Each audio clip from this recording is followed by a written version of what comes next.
24వ అధ్యాయం, లేవియాకాండము 24వ అధ్యాయము మొదటి నుంచి 23 వచనాలు చదువుకుందాం. లేవియాకాండము 24వ అధ్యాయం. మరియు యెహోవా మోషేకు ఇలాగు సెలవిచ్చెను, దీపము నిత్యము వెలుగుచుండునట్లు ప్రదీపము కొరకు దంచి తీసిన అచ్చమైన ఒలీవ నూనెను తీసుకొని ఆ తేవలనని ఇశ్రాయేలులకు ఆజ్ఞాపించుము. ప్రత్యక్షపు గుడారములో శాసనముల అడ్డతెరకు వెలుపల అహరోను సాయంకాలము మొదలుకొని ఉదయము వరకు అది వెలుగునట్లుగా యెహోవా సన్నిధిని దాన్ని చక్కపరచవలెను. ఇది మీ తరతరములకు నిత్యమైన కట్టడ. అతడు నిర్మలమైన దీపవృక్షము మీద ప్రదీపములను యెహోవా సన్నిధిని నిత్యము చక్కపరచవలెను. నీవు గోధుమ పిండిని తీసుకొని దానితో 12 భక్ష్యములను వండవలెను. ఒక్కొక్క భక్ష్యము సేరు పిండి ఉండవలెను. ఒక్కొక్క భక్ష్యమున సేరు పిండి ఉండవలెను. యెహోవా సన్నిధిని నిర్మలమైన బల్ల మీద ఆరేసి భక్ష్యములు గల 2 దొంతులుగా వాటిని ఉంచవలెను. ఒక్కొక్క దొంతి మీద స్వచ్ఛమైన సాంబ్రాణిని ఉంచవలెను. అది యెహోవా ఎదుట మీ ఆహారమునకు జ్ఞాపకార్థమైన హోమముగా ఉండును. యాజకుడు ప్రతి విశ్రాంతి దినమున నిత్య నిబంధనను బట్టి ఇశ్రాయేలీయుల యొద్ద దాన్ని తీసుకొని నిత్యము యెహోవా సన్నిధిని చక్కపరచవలెను. అది అహరోనుకును అతని సంతతి వారికి ఉండవలెను. వారు పరిశుద్ధ స్థలములో దాన్ని తినవలెను. నిత్యమైన కట్టడ చొప్పున యెహోవాకు చేయు హోమములలో అది అతి పరిశుద్ధము. ఇశ్రాయేలీయురాలగు ఒక స్త్రీకిని ఐగుప్తీయుడగు ఒక పురుషునికి పుట్టినవాడొకడు ఇశ్రాయేలు మధ్యకు వచ్చాను. ఆ ఇశ్రాయేలీయురాలి కుమారునికిని ఒక ఇశ్రాయేలీయునికి పాలెములో పోరు పడగా ఆ ఇశ్రాయేలీయురాలి కుమారుడు యెహోవా నామమును దూషించి శపింపగా జనులు మోషే యొద్దకు వాణ్ణి తీసుకుని వచ్చిరి. వాని తల్లి పేరు షెబోమీతు. ఆమె దాను గోత్రికుడైన దిబ్రీ కుమార్తె. యెహోవా ఏమి సెలవిచ్చునో తెలుసుకునుటకు వానిని కావలిలో ఉంచిరి. అప్పుడు యెహోవా మోషేకి ఇలాగు సెలవిచ్చెను, శపించిన వానిని పాలెము వెలుపలికి తీసుకుని రమ్ము. వాని శాపవచనము వినిన వారందరూ వాని తల మీద తమ చేతులుంచిన తరువాత సర్వ సమాజము రాళ్లతో వాని చావగొట్టవలెను. మరియు నీవు ఇశ్రాయేలీయులతో ఇట్లనము, తన దేవుని శపించువాడు తన పాప శిక్షను భరింపవలెను. యెహోవా నామమును దూషించువాడు మరణ శిక్ష నొందవలెను. సర్వ సమాజము రాళ్లతో అట్టివానిని చావగొట్టవలెను. పరదేశీయే గాని స్వదేశీయే గాని యెహోవా నామమును దూషించిన ఎడల వానికి మరణ శిక్ష విధింపవలెను. ఎవడైనను ఒకనిని ప్రాణహత్య చేసిన ఎడల వానికి మరణ శిక్ష విధింపవలెను. జంతు ప్రాణహత్య చేసిన వాడు ప్రాణమునకు ప్రాణమిచ్చి దాన్ని నష్టము పెట్టుకొనవలెను. ఒకడు తన పొరుగువానికి కలంకము కలుగజేసిన ఎడల వాడు చేసినట్లు వానికిని చేయవలెను. విరగగొట్టబడిన దాని విషయములో విరగగొట్టబడుటయే శిక్ష. కంటికి కన్ను, పంటికి పళ్ళు చెల్లవలెను. వాడు ఒకనికి కలంకము కలుగు చేసినందున వానికి కలంకము కలుగు చేయవలెను. జంతువును చావగొట్టినవాడు దాని నష్టము నిచ్చుకొనవలెను. నరహత్య చేసిన వానికి మరణశిక్ష విధింపవలెను. మీరు పక్షపాతము లేక తీర్పు తీర్చవలెను. మీలోనున్న పరదేశికి మీరు చేసినట్లు మీ స్వదేశికిని చేయవలెను. నేను మీ దేవుడైన యెహోవానని వారితో చెప్పుము అనెను. కాబట్టి మోషే ఇశ్రాయేలీయులతో ఇలాగు చెప్పెను, శపించిన వానిని పాలెము వెలుపలకి తీసుకొని పోయి రాళ్లతో వాణ్ణి చావగొట్టవలెను. యెహోవా మోషేకు ఆజ్ఞాపించినట్లు ఇశ్రాయేలీయులు చేసిరి. దేవుడు ఈ వాక్య పఠన భాగమును మన వినికిడిలో దీవించునుగాక. ఆమేన్, ఆమేన్. ఓకే, ఏమైనా ప్రశ్నలు ఉంటే అడగండి. ప్రశ్నలు, అర్థం కాని విషయాలు ఏమైనా ఉన్నాయా?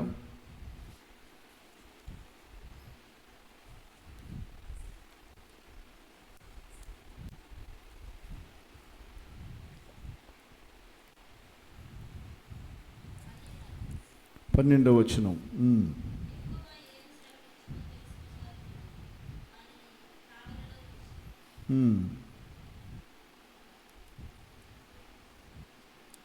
ఏంటి ప్రశ్న? ఏంటి? జైల్లో అనేవి లేదు, వాడిని అదుపులో పెట్టుకున్నారంతే, వాడు వెళ్ళిపోకుండా. ఇప్పుడు దేవుణ్ణి దూషించాడు, విన్నారు కొంతమంది, పట్టుకుని మోషే దగ్గరికి తెచ్చారు. మోషే దేవుడు ఏం చెప్తాడో సెలవిచ్చేంత వరకు అతన్ని మీ అదుపులో ఉంచండి అని వాళ్ళ సమక్షంలో ఉంచాడు. మోషే దేవుని దగ్గర ప్రార్థించినప్పుడు దేవుడు చెప్పాడు, తర్వాత దాన్ని అమలు చేశారు. అది ఓకే. జైల్లో పెట్టడం, చెరసాల్లో పెట్టడం అయితే లేదు. ఓకేనా? కావలిలో ఉంచడం అంటే వారు ఆధీనంలో ఉంచారు అతన్ని. ఓకే, ఇంకా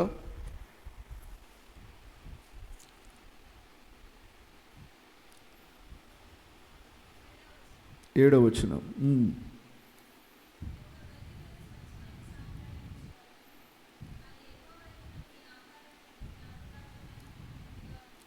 ఎస్, ఆహారము జ్ఞాపకార్థమైన హోమము. ఎస్ ఎస్, అంటే ఇప్పుడు వారు పండించే పంట, గోధుమల పంటలో నుండి శ్రేష్టమైన గోధుమ పిండిని అహరోనుకి తీసుకొచ్చి తెచ్చివ్వాలి. ఆ పిండి నుంచి సేరు అంటే నాకు తెలిసి 2 కేజీల సేరు అంటే ఎన్ని? సేరు అంటే ఎన్నమ్మా? కేజీయా? 2 కేజీలు అనుకుంటా నేను అనుకోవడం. అమ్మా, కిలోన్నర. ఓకే, ఎంతో కొంత. అంటే మనం కిలోన్నర కానీ 2 కేజీలు కానీ కేజీ కానీ, అంటే చాలా పెద్ద పెద్ద రొట్టెలు చేయాలన్నమాట. రొట్టెలు చేసి సముఖపు రొట్టెల బల్ల మీద 12 రొట్టెలు చేయాలి. ఎన్ని రొట్టెలు? 12. ఆ 12 దేని గుర్తు అంటే ఇశ్రాయేలు 12 గోత్రాలకి గుర్తు. ఓకే, ఆ 12 రొట్టెలు 2 వరుసల్లో 6 చొప్పున 2 దొంతులుగా వాటిని సిద్ధం చేయాలి. దాని మీద సాంబ్రాన్ని వేయాలి. ఇలాగా ప్రతి విశ్రాంతి దినాన ఆ రొట్టెలు పెట్టాలి, మార్చాలన్నమాట. అవి మీ ఆహారమునకు జ్ఞాపకార్థ హోమముగా ఉండును. అంటే దాని అర్థం ఏంటంటే దేవుడే మాకు ఆహారం ఇస్తున్నాడు. మా ఆహారం ఇచ్చేది ఎవరు? దేవుడే. అంటే ఇప్పుడు మనం పిడికిళ్ళ బియ్యం ఎలా తెస్తున్నాం, అలాగే వారు కూడా గోధుమలు ఏం చేసేవారు? సముఖపు రొట్టెలు చేయడానికి వారు తీసుకొచ్చేవారు అన్నమాట. ఓకేనా? ఇది వారి నుంచే తెమ్మంటున్నాడు. మీరు గమనించారో లేదో చూడండి ఆ మాట. 6వ వచనం, నువ్వు గోధుమ పిండిని తీసుకొని, అంటే ఎక్కడి నుండి తీసుకోవాలి? ఇశ్రాయేల్ దగ్గర నుంచే. ఓకేనా? వాళ్ళు తీసుకొని రావాలి. పై వచనంలో కూడా మనం చూస్తాం. ఇప్పుడు 24వ వచనం, మొదటి వచనం, మోషేకి ఇలాగూ సెలవిచ్చెను, దీపము నిత్యము వెలుగుచుండునట్లు ప్రదీపము కొరకు దంచి తీసిన అచ్చమైన ఒలీవ నూనెను తేవాలని ఇశ్రాయేలులకు ఆజ్ఞ. ఇది రిక్వెస్ట్ కాదు, ఆజ్ఞ వేరు, రిక్వెస్ట్ వేరనమాట. ఆజ్ఞాపించమంటున్నాడు దేవుడు. అంటే అచ్చమైన స్వచ్ఛమైన కల్తీ లేని ఒలీవ నూనెను ప్రదీపము కొరకు ఎలా తేవాలో ఆ రొట్టెల కొరకు కూడా గోధుమ పిండిని కూడా ఇశ్రాయేలు యొద్ద నుండి తీసుకోవాలన్నమాట. అంటే ఇక్కడ ఏంటి దేవుడు నేర్పించే పాఠం అంటే మా ఆహారము దేవుడే మాకు ఆహారం ఇస్తున్నాడు, మా జీవనాధారము దేవుడే. అర్థమైందా? అలా చెప్పడానికి అదొక సూచన. దీన్ని యేసు ప్రభు అన్నారు, జీవాహారము నేనే అన్నాడు. నన్ను భుజించువాడు ఎప్పటికీ ఆకలి కొనడు, జీవాహారము నేనే. ఇక్కడ దీపవృక్షము కానీ సముఖపు రొట్టెలు కానీ ఇవన్నీ యేసు ప్రభుకే సాదృశ్యం అన్నమాట. చెప్పండి, యేసు ప్రభుకే సాదృశ్యంగా ఉన్నాయి. దీపము నిత్యము వెలుగుచుండాలి, ఆరిపోవడానికి వీలు లేదు. సముఖపు బల్ల మీద రొట్టెలు ఎప్పుడు కూడా ఉండాలి. అయితే మరలా క్రొత్త రొట్టెలు చేసేయడానికి ముందుంచిన రొట్టెలు తీసేటప్పుడు అవి యాజకుడు అక్కడే భుజించాలన్నమాట. అర్థమైంది? ఒకసారి దావీదు కూడా తనతో ఉన్న మనుషులతో పాటు దేవాలయానికి వచ్చినప్పుడు ఆకలి కొంటాడు. అబీమెలెకు అనే ఆ యొక్క యాజకుని అడుగుతాడు, నీ దగ్గర ఏమన్నా రొట్టెలు ఉన్నాయంటే, నా దగ్గర ఏమీ లేవు, దేవాలయంలో ఉన్న రొట్టెలే, సముఖపు రొట్టెలు ఉన్నాయి, అవి తప్ప ఇంకేమీ లేవన్నప్పుడు, మరి మీరు స్త్రీ సాంగత్యం లేకుండా మీరు పవిత్రంగా ఉంటే అవి మీకు ఇస్తాను అంటే, మేము అలాగే ఉన్నాము అని చెప్పి దావీదు అనడము, దావీదు తనతో ఉన్నవారు కూడా ఆ రొట్టెలు తింటారు. వాస్తవంగా యాజకులు తప్ప ఎవరూ తినడానికి వీలు లేదు. కానీ ఆ సమయంలో దావీదు భుజించిన దేవుని కోపం వాళ్ళ మీదకి రాల. దేవుడు దాన్ని వాస్తవంగా యేసు ప్రభువు కూడా మత్తయి సువార్తలో ఇదే ప్రస్తావిస్తాడు. శాస్త్రులు పరిసయ్యులు వచ్చి విశ్రాంతి దినాన్ని ఎందుకు మీరుతున్నావు అని అన్నప్పుడు యేసు ప్రభువు కూడా ఆ ప్రస్తావన తీసుకొస్తారు. మత్తయి సువార్తల్లో మనం చూస్తాం. అక్కడ చదవండి.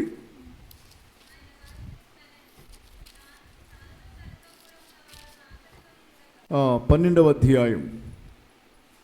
అధ్యాయంలో తానును 3వ వచనమా, తానును తనతో కూడా ఉన్నవారు ఆకలి కొని ఉండగా దావీదు చేసిన దాని గురించి మీరు చదవలేదా?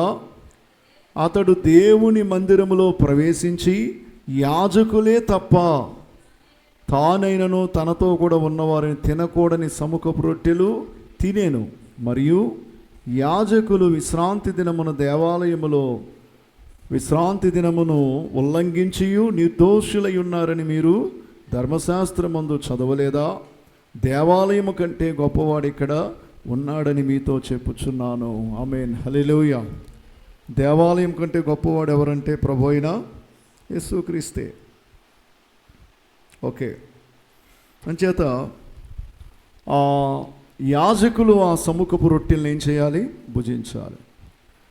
ఆహారానికి జ్ఞాపకార్థ సూచనగా ఆ రొట్టెలు, అంటే మాకు ఆహారం ఇచ్చేది దేవుడే, మమ్మల్ని పోషించేవాడు దేవుడే అని చెప్పడానికి గుర్తు అన్నమాట. అది అర్థమవుతుందా? అందుకని దేవుడు ఇశ్రాయేలు 12 గోత్రాలకు ఆ క్రమాన్ని దేవుడు పెట్టాడు. ఓకే, తర్వాత చక్కపరచవలెను అనే మాట మనం చూస్తున్నాం. అంటే ఎలా పడితే అలా పెట్టడానికి వీలు లేదు. చాలా క్రమం, చాలా భయముతో భక్తితో చక్కగా సమస్తాన్ని కూడా క్రమపరచాలి యాజకుడు. ఎలా పడితే అలా చేస్తే దేవుని కోపం రగులుద్ది. అంచేత ప్రదీపములు చక్కపరచాలి, సముఖపు రొట్టెలు కూడా ఏం చేయాలి? చక్కపరచాలి. నిర్మలమైన అనే మాట కూడా వాడాడు. ఏంటది? నిర్మలమైన బల్ల మీద, అంటే చాలా క్లీన్గా, చాలా నిర్మలంగా ఉండాలి. ఎటువంటి దాని మీద ఎటువంటి అపవిత్రత కానీ ఏ మురికి ఉండడానికి వీలు లేదనమాట. అలా దేవుడు ఆజ్ఞాపిస్తున్నాడు. ఇదేంటిది చెప్పండి? ఏంటి? విన్నపమా ఆజ్ఞ? 2వ వచనం చదవండి మరొకసారి. దీపము నిత్యము వెలుగుచుండునట్లు ప్రదీపము కొరకు దంచి తీసిన అచ్చమైన ఒలీవ నూనెను తేవలనని ఇశ్రాయేలులకు ఆజ్ఞాపించము. ఆజ్ఞ. మోషేతో దేవుడు చెప్తున్నాడు, ఆజ్ఞాపించు. ఆజ్ఞ అంటే ఇష్టమైతే చేస్తాను, ఇష్టం లేకపోతే మానుకుంటాను అనడానికి లేదు. ఆజ్ఞ అంటే ఏంటి? ఖచ్చితంగా చేయాల్సిందే. ఇశ్రాయేలులందరూ ఆ పని చేయాల్సిందే. గోధుమ పిండి తేవాల్సిందే. అచ్చమైన దంచి తీసిన కల్తీ లేని స్వచ్ఛమైన ఒలీవ నూనెను తేవాల్సిందే. దేవుడు అలాంటి నియమాన్ని దేవుడు పెట్టాడు. ఓకే, మనము కూడా ఇప్పుడు దేవుడు మనకి కూడా ఆజ్ఞాపిస్తూ ఉన్నాడు. అయితే చాలాసార్లు మనం ఆజ్ఞకు లోబడం. దశమ భాగం ఇవ్వడం అనేది ఆజ్ఞ, రిక్వెస్టా? చెప్పండి, అదేంటది? ఆజ్ఞే. ఆజ్ఞే. లేవియాకాండము చివరి అధ్యాయంలో చూడండి ఒకసారి. లేవియాకాండము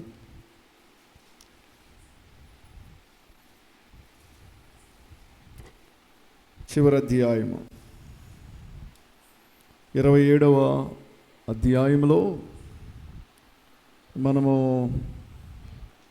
ఈ మాటలు చూస్తాం.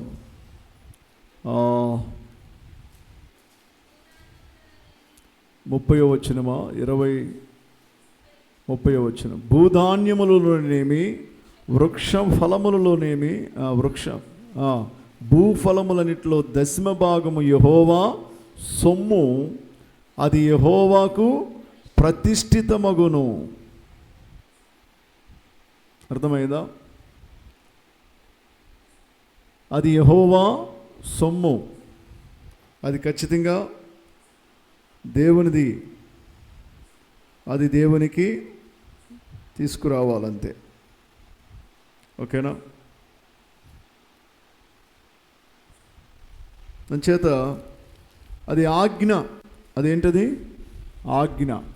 ఆయన కట్టడలు, ఆయన విధులు, ఆయన ఆజ్ఞలు ఖచ్చితంగా అది మనము పాటించాల్సిందే.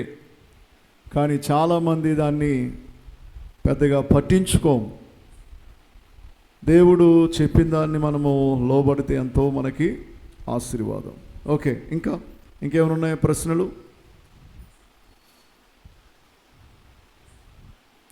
ఉంటే అడగండి.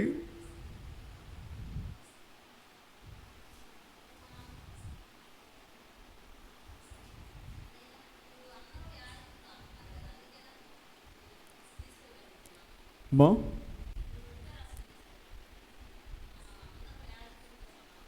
అవును, అవును.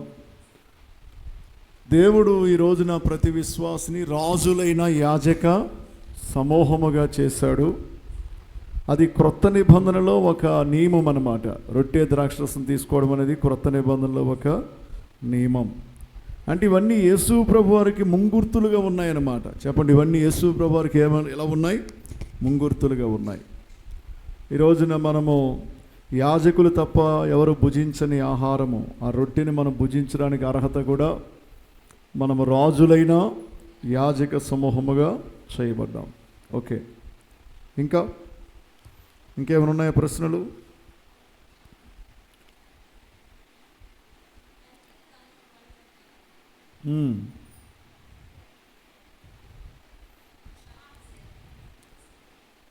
అది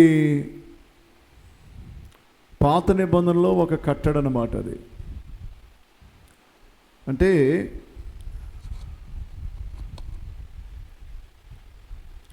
వాస్తవం ఏంటంటే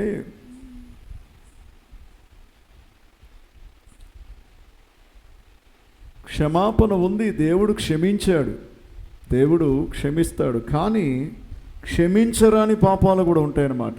ఇప్పుడు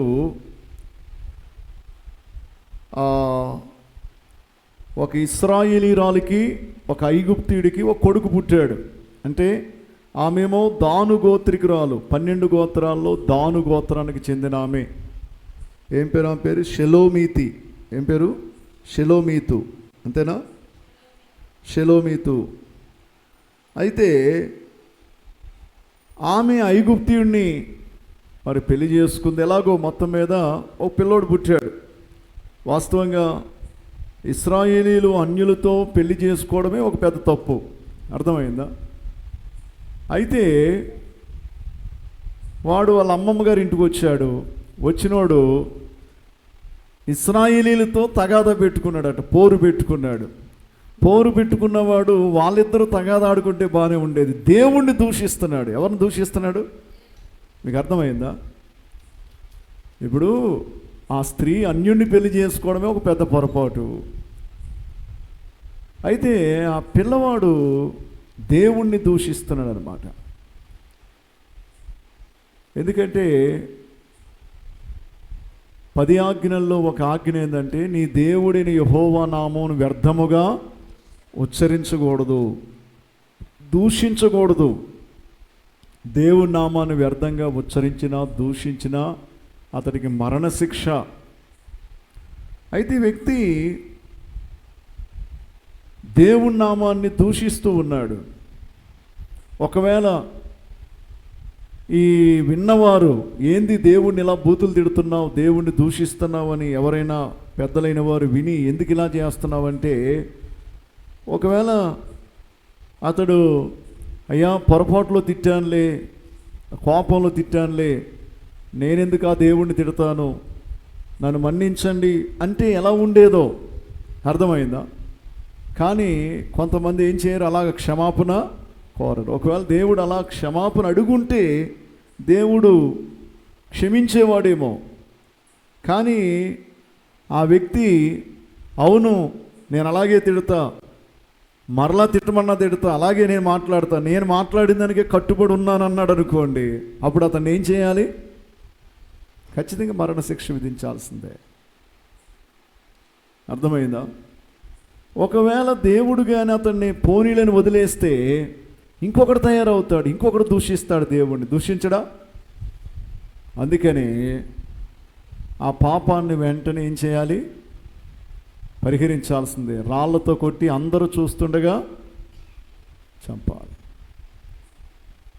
అలాంటి కఠినమైన శిక్షలు కూడా ఉన్నాయి. అలాంటి వ్యక్తిని రాళ్లతో కొట్టి ఏం చేయాలి? చంపాలి. ఇంకొకరు భయపడాలన్నమాట. దేవుణ్ణి దూషించాలంటే, దేవుణ్ణి దూషణ చేస్తే మరణశిక్ష అనే భయం ఉండాలి. అందుకు వెంటనే దాన్ని అమలు చేయాలి. అయితే ఇప్పుడు ఒక వ్యక్తి కంటిని పొడిచాడు అనుకోండి, ఉద్దేశపూర్వకంగానే. అయితే ఆ వ్యక్తి కంటిని కూడా, కంటికి కన్ను పంటికి పన్ను, అతడు నీకు చెయ్యి విరగొడితే నువ్వు చెయ్యి విరగొట్టాలన్నమాట. అది దేవుడు ఎందుకు ఈ నియమం పెట్టాడంటే, ఇప్పుడు ఎదుటోడు నేను ఏదైనా చేయాలంటే నాకు కూడా అదే జరుగుతుందనే భయముతో పొరుగువాడిని ఏం చేస్తాడు? అతడు బాగుండాలని కోరుకుంటే నేను బాగుంటాను. అతడు చెయ్యి నేను విరగొడితే నా చెయ్యి కూడా ఏమవుద్ది? విరగొట్టబడాలి. అతని కన్ను నేను పొడిస్తే నా కన్ను కూడా పొడవబడుతుంది అని భయముతోనైనా ఎదుటివాడికి హాని చేయకుండా, కీడు చేయకుండా మేలు చేస్తారని దేవుడి నియమాన్ని పెట్టాడు. కంటికి కన్ను పంటికి పన్ను. అయితే భయము లేకుండా ఇంకా అయితే అయింది, నా చెయ్యి విరిగిన పర్ల వాడు చెయ్యి విరగొట్టాల్సిందే, నా కాలు విరిగిన పర్ల వాడు కాళ్ళు ఇట్లాంటి మూర్ఖులు కూడా ఉంటారా చెప్పండి, మాట్లాడండి. ఉంటారు. ఏదేమైనా వాడు అంతు చూడాల్సిందని చేసేవాళ్ళు ఖచ్చితంగా ఉంటారు.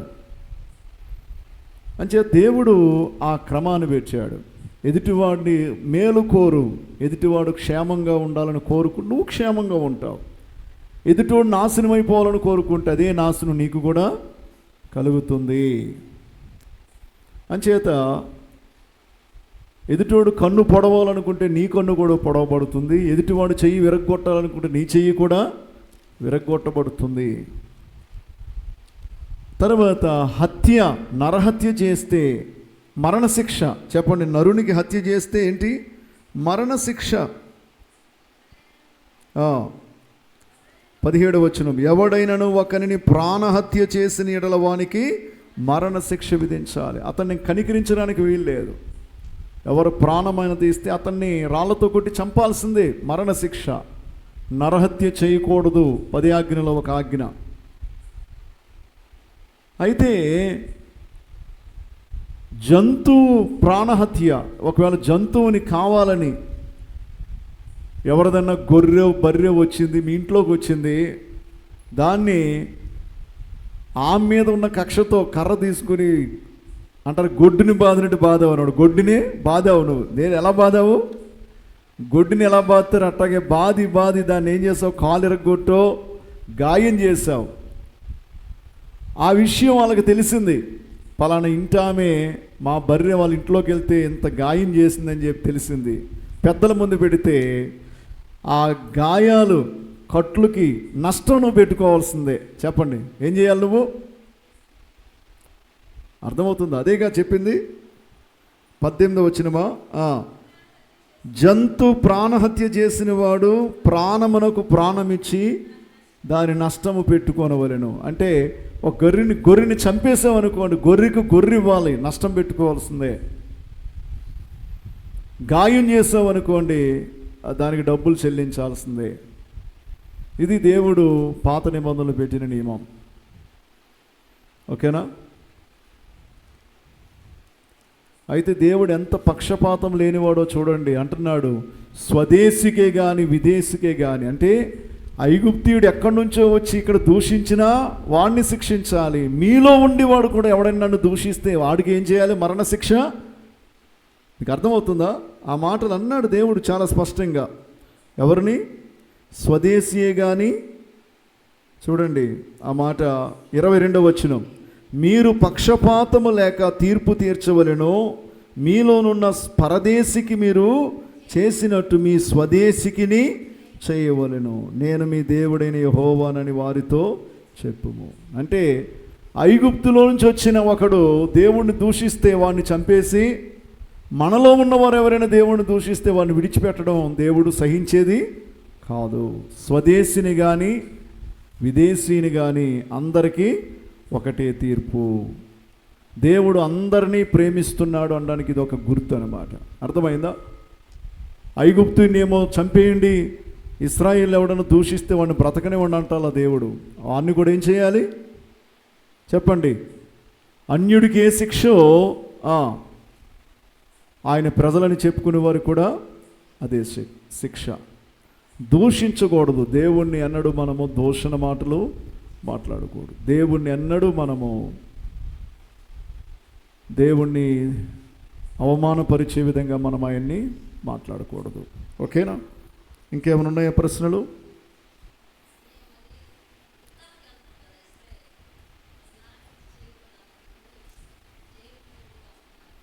అవును, అది యుద్ధ నీతి అంటారు దాన్ని. ఏ నీతి అది? యుద్ధ నీతి. అంటే దాన్ని ఎలా చెప్పవచ్చు అంటే, ఇప్పుడు మనల్ని చంపడానికి ఎవరైనా ఒక వ్యక్తి ఆయుధం తీసుకుని వస్తున్నప్పుడు మనల్ని మనం ఆత్మరక్షణ చేసుకోవడానికి, ప్రాణరక్షణ చేసుకోవడానికి తప్పించుకునే ప్రయత్నం చేయాలి. లేదంటే ఆ వ్యక్తిని మనము చంపినా కూడా అది నేరం ఉండదు కోర్టులో కూడా. తెలుసా మీకు ఆ సంగతి? ఆత్మరక్షణ కోసం చేసిన హత్య అంటారు. అర్థం కాల. ఇప్పుడు ఆ వ్యక్తి కత్తి తీసుకుని పొడవడానికి వస్తున్నాడు, ఈమె అక్కడ రోకల బండో ఏదో తీసుకుని గట్టిగా తల మీద కొట్టింది అనుకోండి, పడి చచ్చిపోయాడు అనుకో, ఈమె నేరం ఉండదు అక్కడ. ఎందుకంటే ఆత్మరక్షణ కోసం ఆ పని ఆమె చేసింది. ఒకవేళ ఆమె ఆ పని చేయకపోతే ఆ వ్యక్తి చేతులు ఏమైపోయేది?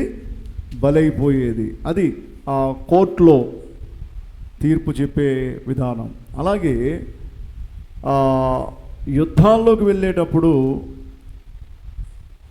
వారు ఒకరి మీద ఒకరు చంపుకోవడానికి వస్తారు. వచ్చినప్పుడు మన ఆత్మరక్షణ కోసం ఏం చేయొచ్చు వాళ్ళని చెప్పండి? ఇప్పుడు ఒకవేళ అదే నేరం అయితే ఈ ఉగ్రవాదుల్ని, తీవ్రవాదుల్ని, లేక బార్డర్లో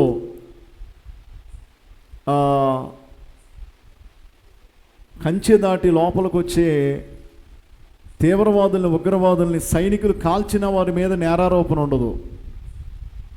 అవునా? సైనికులు 100 మందిని కాల్చి చంపినా అర్థం కాల, 100 కేసులు పెడతారా సైనికుడి మీద? ఎందుకని? సైనికుడు చేసింది సరే. ఎందుకంటే సైనికుడు కానీ గమ్ముగా కూర్చుంటే ఆ 100 మంది లోపల చొరబడితే ఎంతమందిని చంపేస్తారు? మీకు అర్థమవుతుందా? అంచేత అలాంటి సమయాల్లో వారు ఆయుధాన్ని ఉపయోగించవచ్చు, ఎంతమందినైనా చంపొచ్చు అన్నమాట. అది యుద్ధనీతి అంటారు. ఏ నీతి? యుద్ధనీతి. అంచేత అక్కడ చంపే హత్యలు అవి లెక్కకు రావు.